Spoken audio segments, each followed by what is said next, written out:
morning.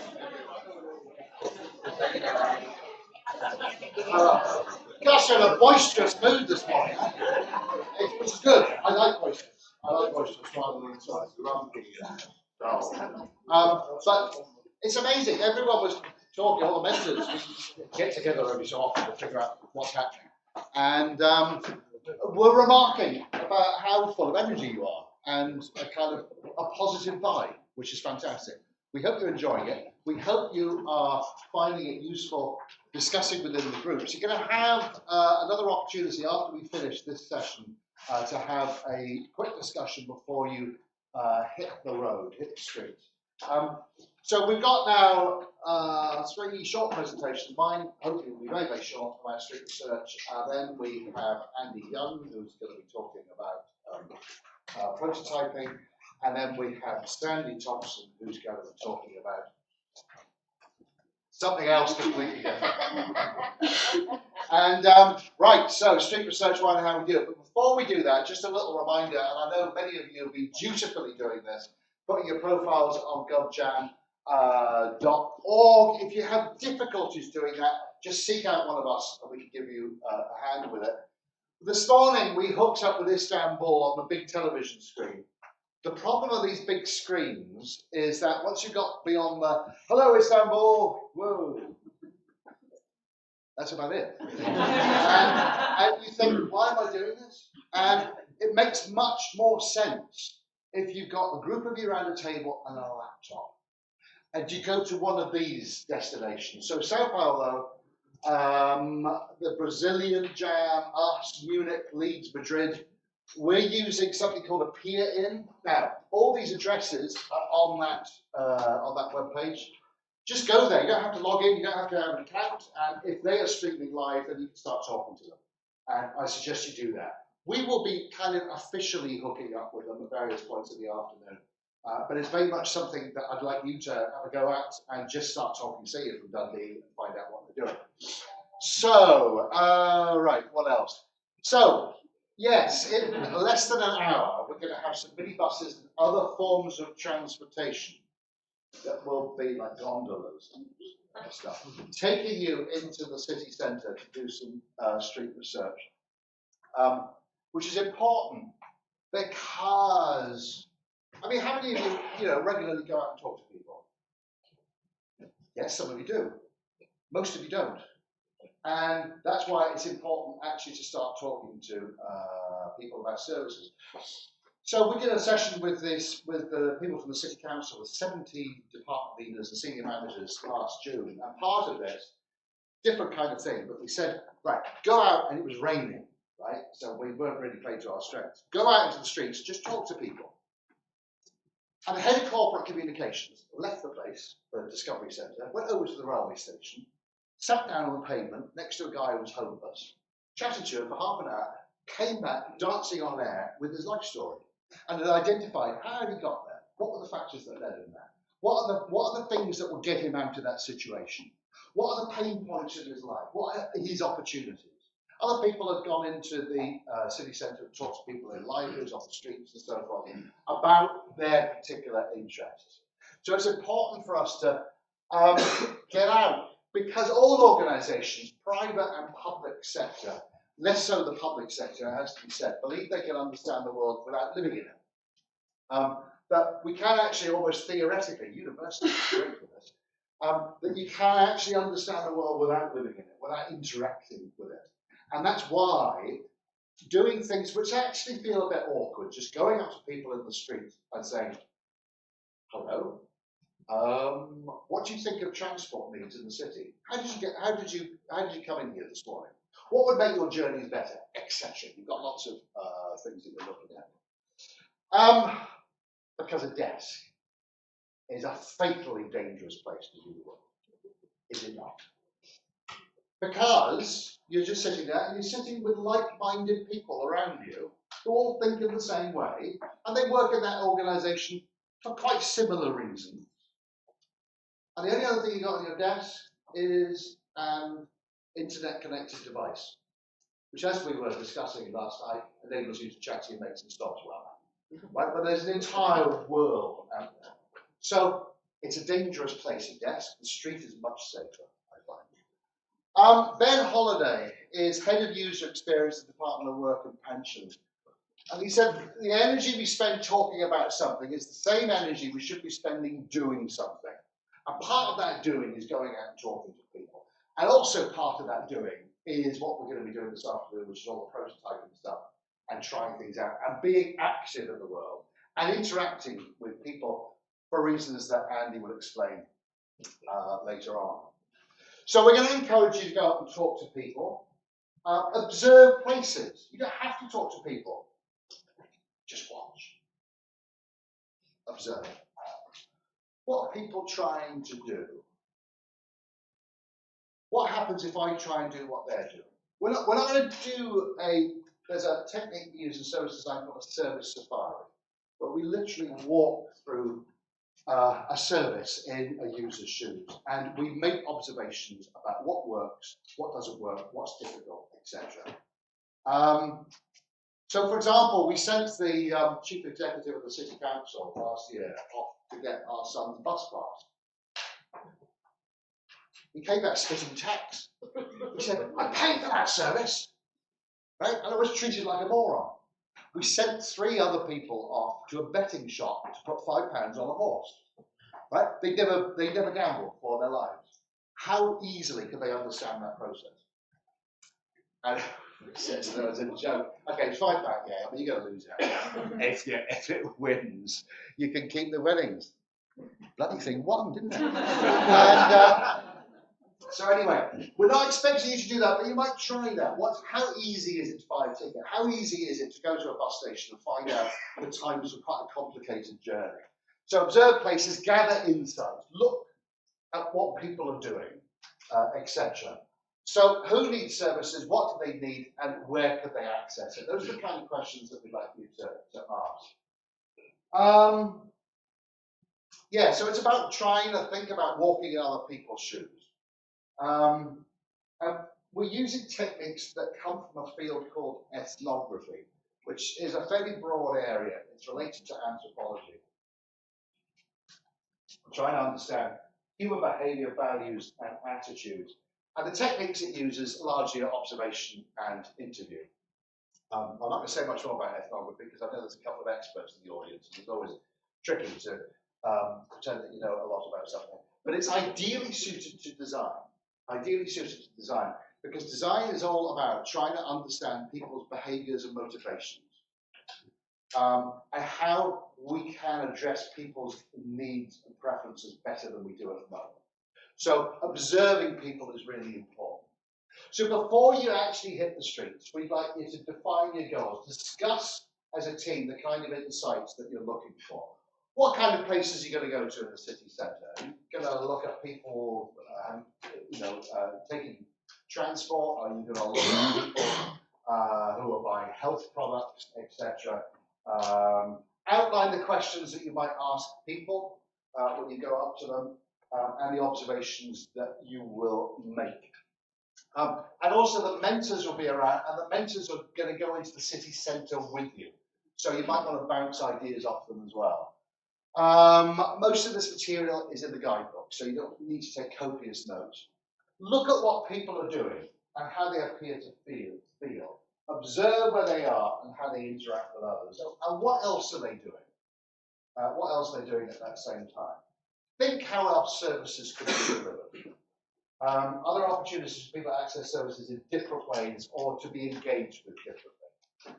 So it's all about noticing, observing and noticing. We see things all the time, don't we? We have eyes. There's a difference between seeing and noticing.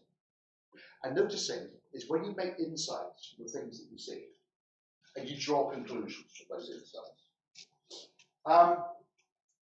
Start to make sense of what you've seen and who you talk to as quickly as you can afterwards in your teams. So go into one of the, they've had the vouchers yet? You'll get the 50% off Gary 48 tapas and gin. Don't go with the gin. Later on, before you go into town. And so you might want to chat over things over lunch. and think about how your assumptions have been challenged. All those details are in the guidebook, so take a look at that. Can you read the stuff about photography in particular, and make it very clear when you go up to people on the street, ask for consent and explain what you're doing. Okay, just explain what you're doing. Don't take photographs of children, and if you're going to take a portrait of someone, you have to ask their permission. It is not illegal. You take photographs of street scenes and people in public. You start breaching certain regulations when you go into a privatized space, like the Overgate, and start taking lots of photographs. People can challenge you in that kind of environment. And also, we want you to take some persona cards with you that will help you make sense of the kind of people that you've met with. And the mentors are going to help you with that process. They're going to give you the cards before you leave. And a persona card is a means of trying to make sense of the people that you have been talking to. So, be a fan of action. That's it from me. I'm now going to hand over.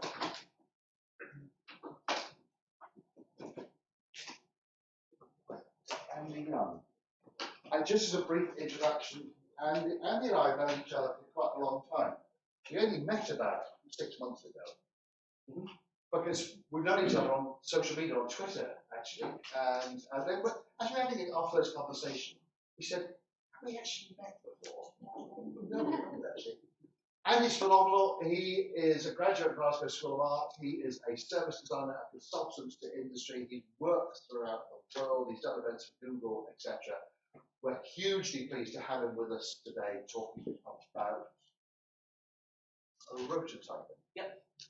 Thank you. There's my intro done. Good morning, everyone.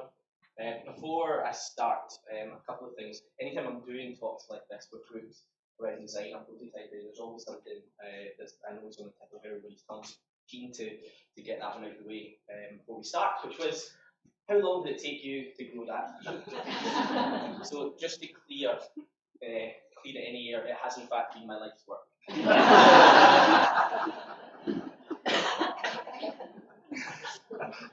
Just a wee bit of context about me, and thank you for the introduction, Mike. I did, as Mike said, I'm a designer by trade. I graduated, I studied product design at the Glasgow School of Art, and about 2 years into my studies, my interest in product design shifted to service design. And I noticed that change, especially around the time where my gran was diagnosed with dementia. And for me personally, I was really curious about how I could use my skills as a product designer to support my family, my gran, and better understand how service design and these skills could be utilised and able to support people like this. And so that really started a kind of shift in my practice. When I left university, I went to work for an organisation called Snook, who some of you I'm sure are familiar with. And I started Snook as an intern. About 2.5 years ago, left my position as a creative director there to pursue my own business. I now talk about my work and talk about the work I do as being a design and innovation consultant. I'll come on to that in a second. And through my work at Snook and through my own work, I've been fortunate to work with a range of organisations across the public, private and third sector, both in the UK and overseas, helping use creative processes to enable change, whether that's innovation, bottom line. As mentioned, I'd come back to this idea of design and innovation consultant. I think for a lot of you in the room, or certainly some of you, there'll be lots of terminologies and tools and methodologies that feel new, maybe that you haven't heard of before. So I'm keen to clear the air with what I mean when I say design and innovation consultant. I've worked quite hard on this for probably the last 8 years, trying to kind of define what this industry means, and what this kind of label means. So bear with me, it's taken me some time, but this is how I describe what I do now. Business and user-led learning, supporting holistic infrastructure transformation. Good to see some of you writing that down.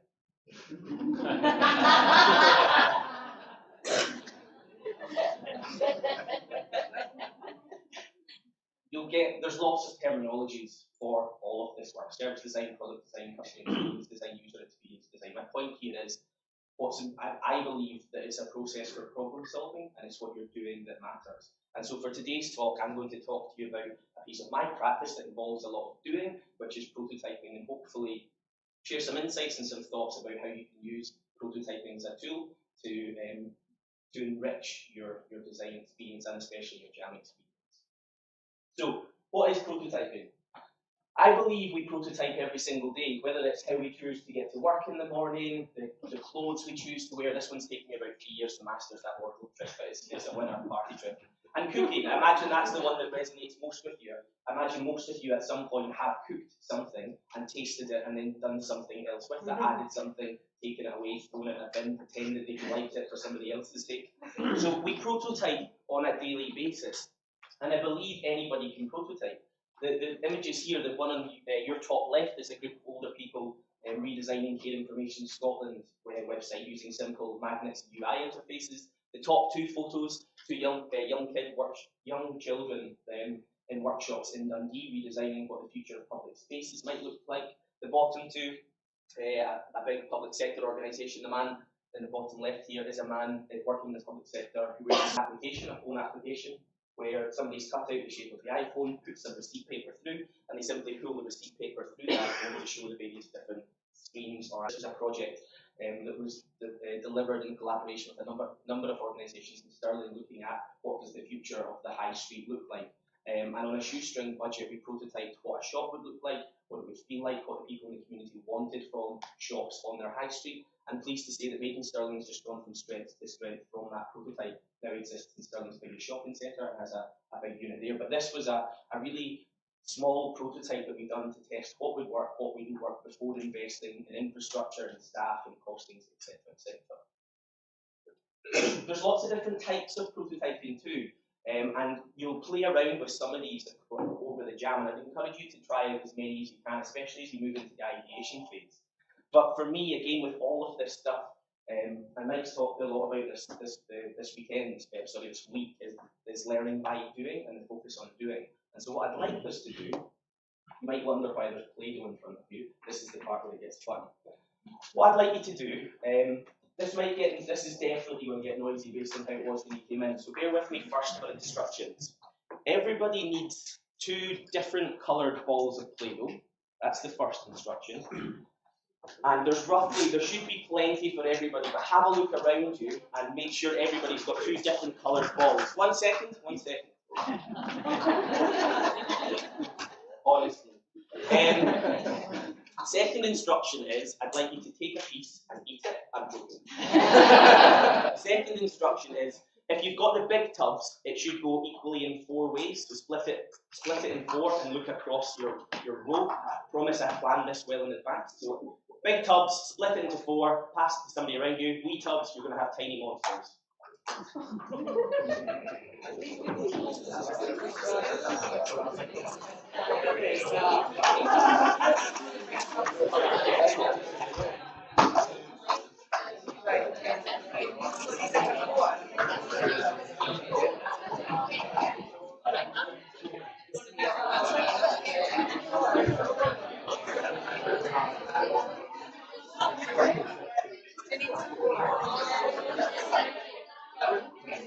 So, if you have, this is why I see a plan ahead.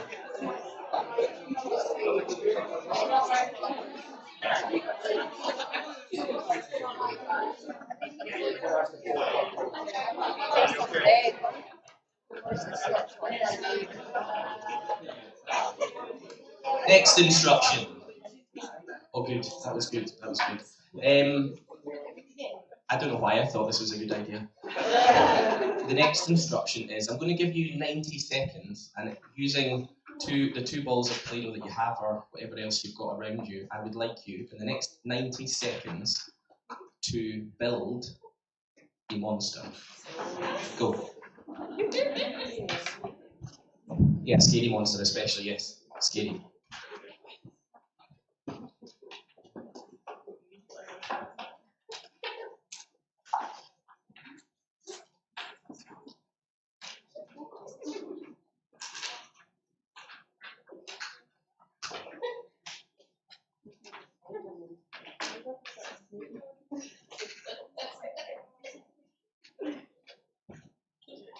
60 seconds.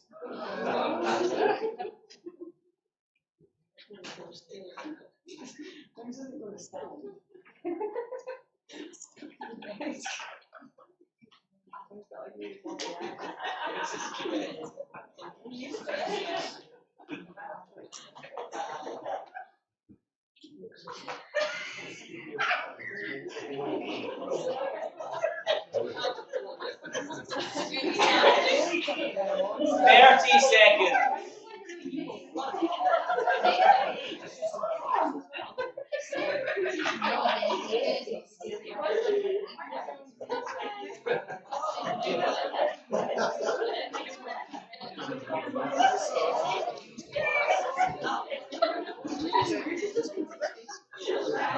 10 seconds.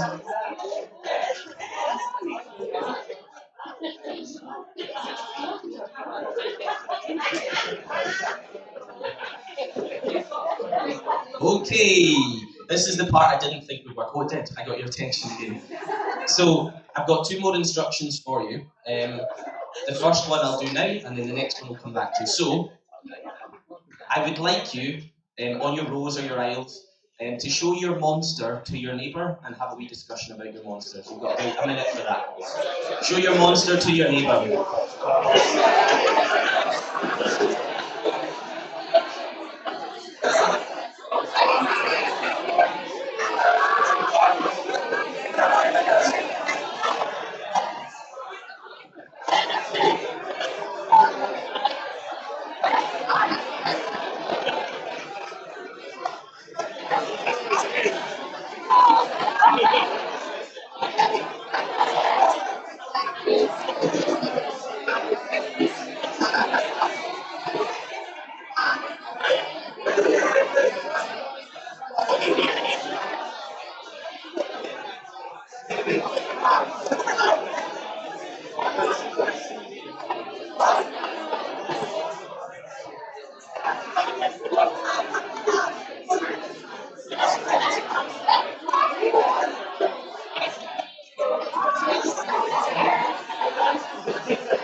Hands up if you were scared of your neighbour's monster.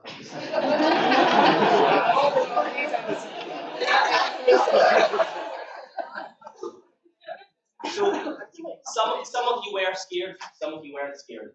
Good. First thing to point out, anyone can prototype. All of you just prototyped something there in 90 seconds. Anyone can do it. Second point, by bringing something to life, by giving something some form, you can ask people questions about it. What makes you scared? What are you scared of? What would make it more scarier? And then do something with that information. Learn from it, break it, throw it in the bin, do something different, then go back to them and ask them that question again. So you've just done prototype 1. Next phase would be speak to your neighbour, ask them about it. What do they say? What do they do? How do they respond? What do I do with that information? And how can I make that better or scarier? Is that clear? Awesome.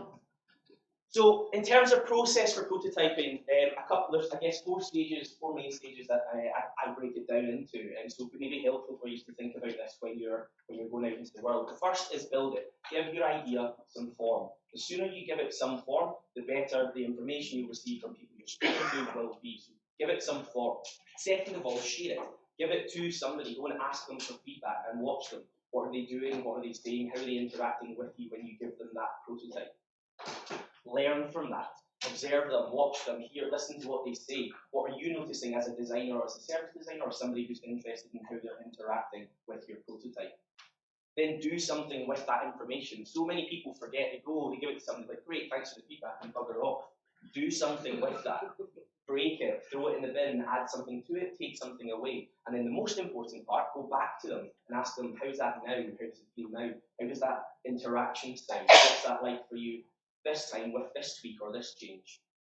and do that process again and again and again. And that's how you continue to deliver services that meet people's and users and customers' needs, wants, and desires, is by constantly being in this space of sharing, learning, iterating, and sharing again. And at that point, think about how you move forward into refinement. The most important part for me about prototyping is getting something shipped. People are often so scared just to give something some form. But I promise, the sooner you do, the more rich the information you'll get back from customers, from users, from people you want to engage. So get it shipped as soon as possible. I'm going to give some examples of prototyping before I give 2 short case studies and then wrap up. So maybe about another 15 minutes. You can prototype anything. You can prototype using a range of materials. We've got plenty out there. You probably passed the prototyping station on your way in and out. So Sharpies, Post-it notes, cards, scissors, pens. I think we decided to leave the hammers and nails. I think that was agreed yesterday. So none of them. You can prototype using technology. You can prototype products, so chairs or hoovers or bicycles. You can prototype digital things. There's loads and loads of great applications out there that you can use to prototype digital stuff. Simple things like PowerPoint to a range of things like balsamic, etc. But using, again, simple paper prototyping as a starting point to engage people about digital touch points or ideas that you have is a great way to start having discussions around these. Experiences. So that might be a conversation somebody has with a GP or the receptionist. You might role play a scenario if your idea doesn't involve a thing or something that feels more tangible. You might use prototyping like role play to engage and test out what conversations might sound like, what phone conversations might sound like, etc. And you can prototype touch points, spaces and places, and services. And I'm hoping I'll cover some of these in the case studies too. The first one was a project that was actually done here in Dundee, and some of you might be familiar with it. It's a project called No Sugar, which at the time was billed as the world's first change agent for sugar. And it was a project that came out of Design and Action at Chiasma around Design and Action. It was a collaboration between Snoop and a bunch of other organisations too. And what they wanted to test was how might we engage people in Dundee around a conversation about sugar and sugar intake. So they've done some research, as you guys have been doing and will do today, and they had some ideas about what that experience might feel like or what it might look like for people who came in to engage around this topic. And what they've done on the left-hand side here is mapped all of the various different journeys that users might go on when they came in, or customers might go on when they came into the space to talk around sugar and what their sugar intake was like. They found a space in, I believe it was in Wellgate in Dundee, and went to work prototyping. They used Post-it notes and simple cut-out bits of cut-out characters to engage with people and ask them about their sugar intake, to get information from them, to help better understand and explore what they knew about sugar. They used really simple, what would you call that? Professor's gown or something like that, with some simple writing on the back, so people who came into the shop can identify, actually, I don't want to stick stuff on the board, but I might want to speak to an expert because I'm worried about how much sugar my son, my husband, etc. is taking in. They had really basic prototypes like this, nothing inside them, but they were prototypes of sugar-free meals. So what might an appetizing or what might an interesting other angle be with this prototype for people who want to come in and explore how can I reduce my sugar intake when I'm cooking or eating with my family. And not expensive prototypes, 2D prototype. I mean, we couldn't even afford helium for the balloons. We had to stick them to the ceiling. So not expensive prototypes, simple materials, paper, and some human beings asking interesting questions to members of the public to understand and test their hypothesis. And I missed this when I was doing my 5 stages. And it's one of the key things I really want you to take away with prototyping is it forces you to challenge and test your assumptions. And that's one of the key things that prototyping affords is it's fine for us all to sit in here and say, this is a great idea, we think this will work. But unless you go and challenge and test those assumptions, you won't make any progress. And prototyping is a surefire way for you to do that, to challenge and test your assumptions. And it was a really successful 2D prototype. They made national press. There was lots of positive discussion around how people engaged with the space, the way that No Sugar approached this topic of sugar intake and acted as a great blueprint for how other organisations might consider engaging with the public around health-related issues like this. And another great thing that they'd done was they were open with the people they were working with. They were transparent about what they were doing. So this was on the website. We're not perfect, but we're trying to do a good thing. We're still testing and experimenting. Be nice. That transparency was massively important for the customers coming in too. They weren't trying to con them or pretend. They were just trying to explore, we have this idea and we want to see if it's something you'd be willing to engage with. Help us out. The next one's a video, and some of you may have came across this too. It was a project done down south at NHS Washington Hospital around designing a new outpatient pharmacy experience. And I'll just show you, it's about a 90-second video, so that's even talking for the whole thing. Bear with me one second.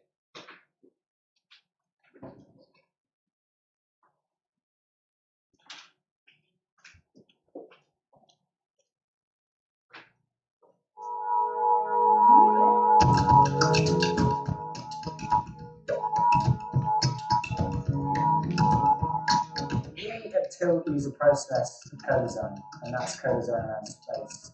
So we have a methodology that allows users of space to come together and workshop together in order to design a space collectively.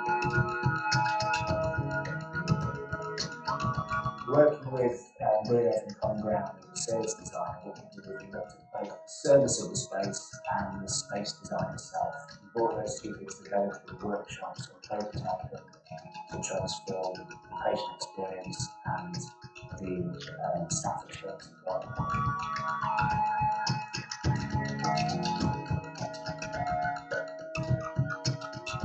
We started to prototype in real scale and in the pharmacy. So even people that were involved in the workshop itself, they were coming over and they were looking at the stuff and they were actually judging our work. At the end, we gathered all our information, post-its and feedback from people, and we had a lot of recording, so we could really understand them to clarify what they wanted from the space and what they really liked. So after the project finished, we developed schemes and a costing and all the look and feel and kind of schedule items of what that space would be. And then we presented it to the NHS for them to then seek funding, which they are in the process of doing in order to then build that space. So hopefully give you an example of using co-design and prototyping in progress. Just quickly wrap up this one. They use things like observation techniques, which you're hopefully going to go out into the world and do today to understand how people move around the space. They used interviews to engage with them, to talk to them and ask them about the space. They used co-design workshops to engage with those people who used the pharmacy to help redesign what that space might look and feel like and what would make it work for them. And they used simple prototypes like desktop prototypes of the space here. You can't just make it out here, but using Lego and Play-Doh and small figurines to mimic people moving around the space, and then doing live prototypes in the consultation room itself. And I mentioned here about this idea of being transparent and open about being in a test and learn environment or prototyping stuff. And you can see here real people using the pharmacy in the middle of a crazy cardboard and filled prototype, but using that as a space to really challenge and test assumptions before investing huge amounts of money in an infrastructure or building development or service redesign. Failure is an interesting thing. It came up yesterday too, and it's quite a buzzword in the kind of design world just now. People like Tom Kelly, who's one of the founding fathers of IDEO, says fail often so you can succeed sooner. And it's interesting, this discussion about failure, because I think we're all absolutely fucking terrified of the idea of failing, right? It's just like, no thanks, I'll pass. It's bred into us to fear failure, that it's not a good thing. And so, for me, when people are talking about failure and learning through prototyping, I find it more helpful to break failure down and see it as a first attempt in learning.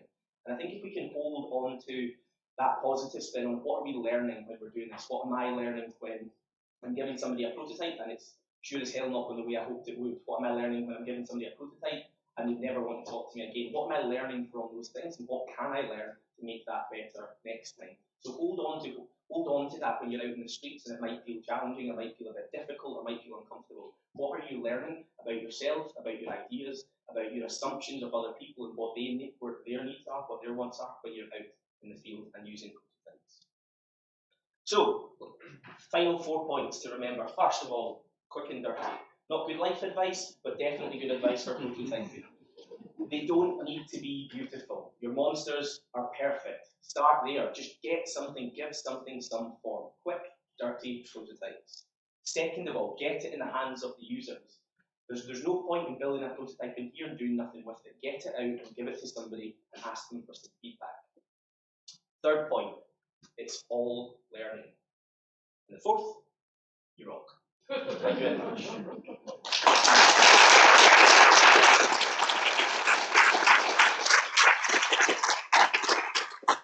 Thanks very much indeed, Andy. That was spectacular. Great, thank you. And we're slipping behind our schedule just a little bit, but before you go out and hit the streets of Dundee, it is my massive pleasure to introduce someone I have a huge amount of time for.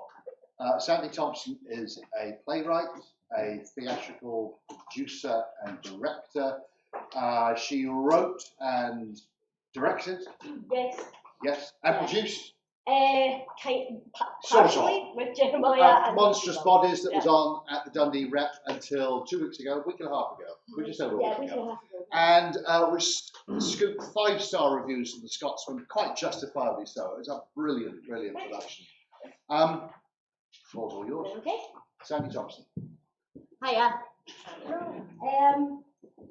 So, Jeremiah, my colleague, is over there and talks with less arm waving. What I do is over the top. You can always go for a slightly more revised version from him. That's at any point.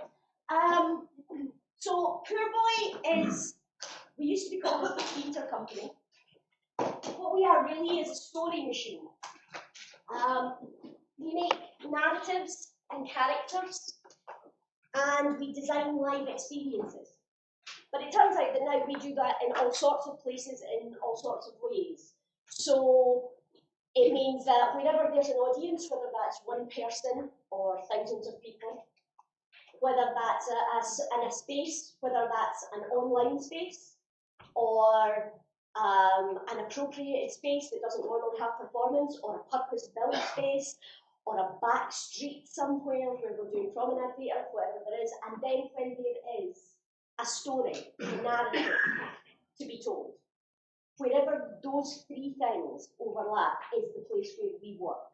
So we now do lots of different things, from comic books to things like this, to making live performance, to making film, and creating narratives and characters that are meaningful to people.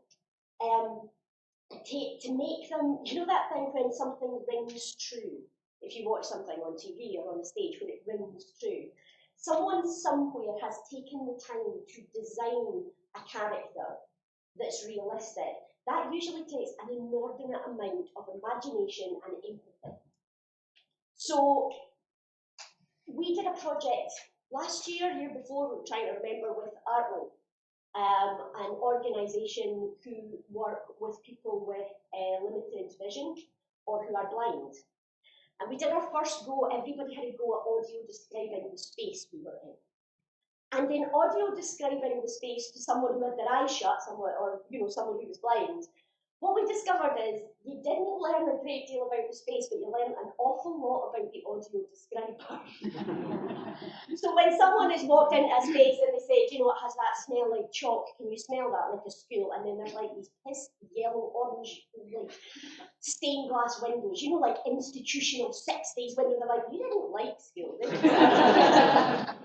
So what we discovered is that, you know, it's that thing of it's a mirror that works two ways. The thing is that when you're trying to design something, it's not just looking out to the people who are perhaps going to take part in the experience or become the driving character for what you're doing. It also looks back at you, you know, and what you also have is that you have to draw on all the things that you know and throw them out there to be able to find the common ground between someone that you don't know that you're talking to endeavour to get a common language. So, The easiest way to, and the easiest example for this, for me, because I am of a literal turn of mind, is that it's like walking in someone else's shoes. So I brought some shoes. So I have brought you 3 pairs of red and black shoes, and I'm going to let you have a look at them. So first of all, so you see these? This is not the setup I usually let people gather around the table. Okay, 1 set of shoes. Sorry about this; these are right in your faces, guys. This is an entirely different set of red and black shoes. Okay.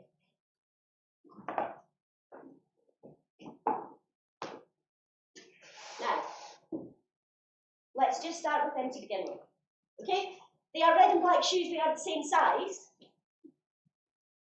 What do we know about the person who's wearing these shoes? Compared to, what do we know about the person who's wearing these shoes? Now, it is frequently very difficult to get people to speak out loud, especially in a formal layout like this, where you're like, I'm not putting that out there. However, I can tell by the looks on your face of we're all ready to start. I did an exercise with these shoes one time in an arts context. And I brought these out and went, small red and black trainers.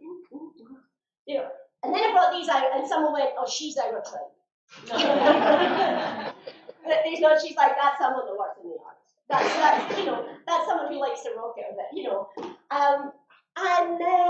So you know that as you look at these shoes, it's hard to see. Can everybody see them? Is that okay? Yeah. Whether you're owning up to it or not, there are narratives arriving in our heads. We're starting to treat this like the clue at a crime scene. We go, what do we know? What do we know about someone who's wearing low cut at the back, very small ankle strap, built up platform trainers versus poke your eye out winkle peckers with like folding over witchy red bits at the top. Now, even those who sometimes steadfastly people go, I make no narrative, I'm making no assumptions about any of the people. And I'm like, really? Because what if I add these shoes? What if I add these shoes? What do we think we know about who's wearing those shoes? Now, this is deliberately contentious, but there is a thing where one way or another, it's actually easier to name the stories that arrive in your head because they are there anyway, and they are the iceberg under the water, shaping what you do or say with people. In reality, all we know is what we believe we know about someone who wears those shoes. We don't know anything about the person who wears these shoes. We know what we think about someone who wears these shoes, and that is all we know. Same with this, same with this. They actually all belong to the same woman, and she's 67. People's characters and narratives are layered and changeable and fluctuate, and some of them are invisible. Okay? I would like you to write down 3 words that accurately could be ways that people describe you. So call them like life job titles. So mine could be theatre director, stepmom, blues singer.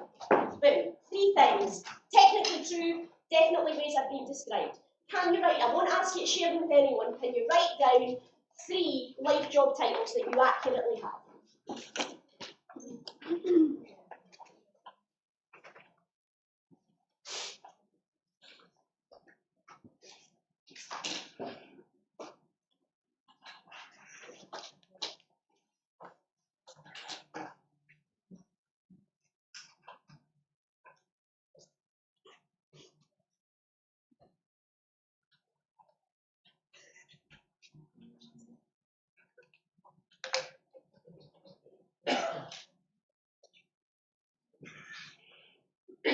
Has to be 3. You have more than 3 pairs of shoes, even if you're a guy who wears the same pair of trainers.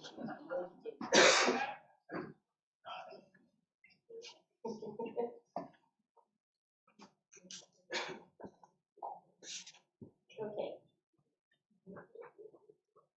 So, the next thing that I'd like you to do is, and you won't have to share this either, I'd like you to write down 3 things that you genuinely really need right now.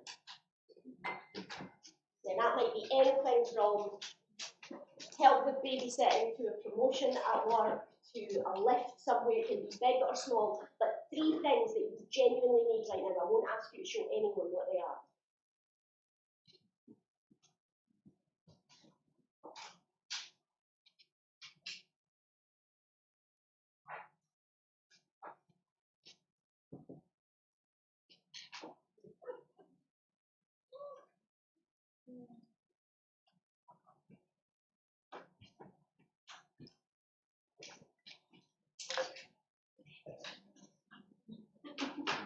Are we conferring on what we need? You're not like a group list. It's got to be an individual list. No, it's not a group list. It's a whole other list.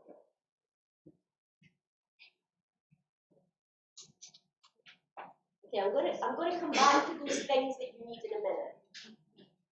But before you go out to talk to people today, the thing that's important to realise is that you, without much stretch at all, were able to make 3 different pairs of shoes. So when you meet people today, don't look at one pair of shoes that they're wearing and assume that that tells you anything about what they actually are, what their actual different shoes in their wardrobe are. Don't assume it tells you anything. There's an experiment apparently that when you see someone else like kicking and thumping a vending machine that didn't give them their chocolate bar, you assume they're a bad person with a bad temper, and when you do it, you're having a bad day. So I'm just going to leave that there. Because going out and talking to the public is a scary thing. It does break social conventions. It's an unusual thing to do. My discipline does it a lot. We deal with people in collectives a lot, but it is considered a fairly unusual thing to do. Don't take your own nervousness about that and project on the person you're talking to as well. So, one of the things as you begin to go through this jam process is that it's worth remembering that we pay attention to those things which speak to our own story. We pay attention, are mindful to, and attach importance to those things with which we can most easily identify. She's our tribe. I'd have found it a lot easier to have a conversation wearing these shoes with that woman than if I'd been wearing these ones. Doesn't change her and it doesn't change me, but the communication is affected by the fact that these tell her that I am her tribe and inherently and therefore less frightening, more interesting, more valuable, somebody relatable.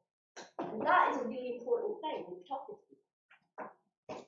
So, to think of that,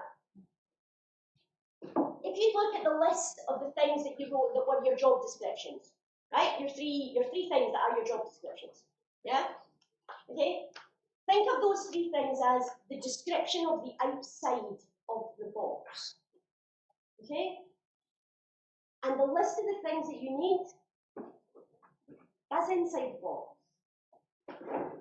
The description of the outside of the box doesn't tell you a single thing about what's inside the box. So, let's have a little look at this. One of the things that you often get a major disconnect with, for example, is if you're talking to someone whose life experience is very different from you. Now, it's often difficult to know if someone's life experience is different from you. You know, because if what we're doing is really looking for those things that connect to our story, what we're not actually doing is sitting back and listening to the story that someone else is telling us. We're looking for the areas of comfort. We're looking for the areas where we can connect with the story. Because, oh yeah, I know, is the most comfortable place to have a conversation from, as opposed to I have no idea what that is like, tell me more, which is a completely different way to have a conversation. So imagine for a moment someone who has worked at a really kind of senior end of their field, right? Who is occupied in a really senior point and position in their field, right? Imagine they are let go from that occupation. Okay, so we've got this person in their head, yeah? Imagine they're let go from their occupation. They're obliged to move organisation and possibly location and to begin at something at a very junior level. Okay, so same thing, we've got this picture in the head. So they go from perhaps a comfortable home life and income to a restricted one. And during this time, it's entirely possible that their feelings and emotions fluctuate all over the place. They might be moving away from key people in their life, or they might, communication might break down with their normal support network. They have to learn new ways that their new place of occupation operates, so they're on a learning curve. They lose these pivotal relationships. Are we seeing all of this? This is the experience of someone who leaves high school to go to university. It's not a redundancy. Now, if we were to watch a mature adult go through all those changes, we would medicate them. We would give them time off, we'd send them a counselling, we'd recognise that this was a huge life change, and we would give them support and help through the health service. Wouldn't we, Rod? I'm looking at you because I know that you know that's true. Because, but what we don't think about is the fact that that's kind of standard. If you're 17, we're like, that's the shape of your life, mate, on you go. So it's just worth bearing in mind that if you can frame the stages of a journey, you can begin to see that journey instead of assuming that you know what's, how normal or not, how achievable or not something is for something. I work for Cultural Enterprise Office, which is a government-funded organisation. It's one of the things that I do is I consult for them, and I talk to people across art forums and creative sectors about how to make the business sustainable. So I am both business and arts. And it's amazing because I talk to 7 artists from different disciplines every week, and it gives you this incredible overview. It's such a gift because you can actually see that some things come up for everybody. And you realise that you never know what someone who is going to come in and talk to you is really going to talk about. One of the things that I've discovered through working with Cultural Enterprise, which I think particularly relates to jams, is that a solution is only a solution if the person who needs that solution is able to do it or manage it. It's not a solution if they can't physically manage the solution. It's not a solution if they can't financially or psychologically engage with the solution. If it's that kind of solution, it's a solution because I feel like I need to come up with a solution. It's not a real solution. It's a solution for me. It's not a solution for them. It's a solution for them if they happen to be me with my skills, my confidence, and my ability to access things. But that's a solution for my story. It's not a solution for theirs. So one of the things that I think that you need more than anything for any kind of design is empathy and imagination. The ability to imagine that you are not as you are, so that you can actually really understand what the challenges are for someone or what's really doable for them as you begin to work out how to make things for them. And one of the disconnects that often happens, I've been at a couple of service jams where the average age has been somewhere in their 20s. And as someone who is nearly 50, I sit there with the absolute utter assurance of having been in my mid-20s and knowing on a deep down cellular level that I will never be a pensioner ever. That will never happen to me. Okay, and it's like an absolute mortality thing of going, I believed in my bones in my 20s that I would never get old. As I am now 50, I now know that everybody of any age over the age of 50 is looking in the mirror and wondering what the hell happened to the 18-year-old that they know in their head that they still are. I am just a really wise 18-year-old. That's it, in my head. It's a constant shock every day. So we can't even keep up with our own story, never mind other people's. So it's just worth being aware that that's the amount of traffic that's going through your heads in terms of assumptions about people. And age is a really quick one because we feel like we can see that from the back of a room. We can roughly age people, so we think that tells us something about them. Now, someone that I worked with, when I said, I'm struggling to work with solutions that really work for people, put your ears in your belly, stop trying to fix it before it's done. It's like, okay, that sounds like I've been on Zoom. I'm not sure what I think about that. But what she meant was, Stop leaning forward to go, oh yeah, and what about that? She's like, turn your story off. Like, put your ears down there, lean back, and actually just listen. Your only job is to take the information in. It's not your job to fix it until it's time to sit down and work out if you're going to help fix it. Stop trying to do both things at once. And what she said was that because she knew that I work in a really physical way, she's like, so just imagine that it's down there. And what it did was it stopped me leaning forward in the chair. That's all it did. And I went, okay, I'm listening from here. And the difference was that I heard different things because I had stopped the chatter that was going on in my own head so that I could actually hear what people were telling me. And the solutions that I arrived at with those clients ended up actually being solutions because they weren't being parachuted in to make me feel better. So I'm going to leave you with that, going empathy, imagination, and actually listen are probably the things that sit at the basis of almost all design process. So have lots of fun with that.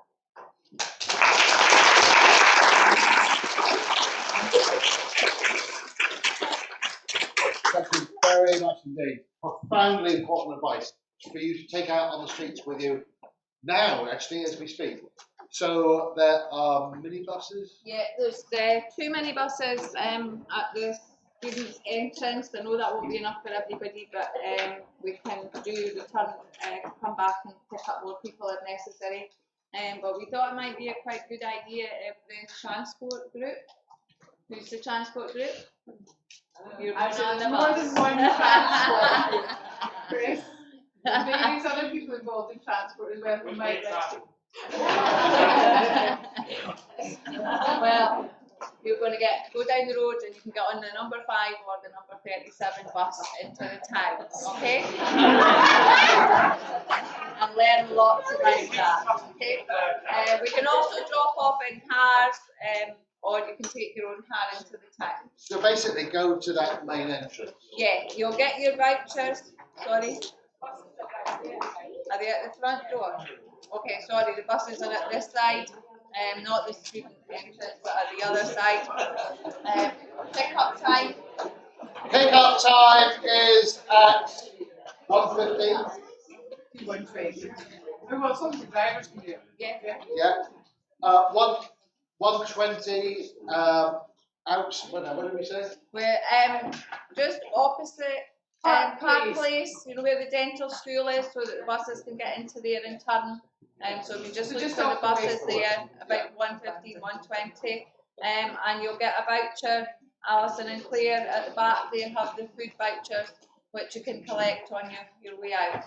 So basically, scoop up all your possessions, go to that main entrance, buses will be there, we'll bring up the rear to put people in cars and so forth. The transport group, you're on your own. One other thing before you go, there's a safe room if you want to leave anything. We have a lockable room if you don't want to take laptops and things into town.